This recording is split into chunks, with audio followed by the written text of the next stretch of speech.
સંભવિત રીતે ગુજરાતને ગમરોડનાર વાવાઝોડાનું નામ હશે શક્તિ।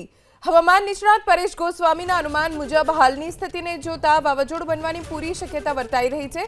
અરબ સાગરમાં વાવાઝોડું બને તેવા પરિબળો સર્જાયા છે। જો અરબ સાગરમાં આ વાવાઝોડું બનશે તો શ્રીલંકા તરફથી વાવાઝોડાને શક્તિ નામ આપવામાં આવશે। પરેશ ગોસ્વામીના અનુમાન મુજબ શક્તિ વાવાઝોડું બિપરજોય વાવાઝોડાની જેમ જ વારંવાર ટ્રેક બદલતું રહેશે। સંભવિત રીતે ગુજરાતને ગમરોડનાર વાવાઝોડાનું નામ હશે શક્તિ। હવામાન નિષ્ણાત પરેશ ગોસ્વામીના અનુમાન મુજબ હાલની સ્થિતિને જોતા વાવાઝોડું બનવાની પૂરી શક્યતા વર્તાઈ રહી છે।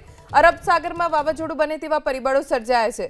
જો અરબ સાગરમાં આ વાવાઝોડું બનશે તો શ્રીલંકા તરફથી વાવાઝોડાને શક્તિ નામ આપવામાં આવશે।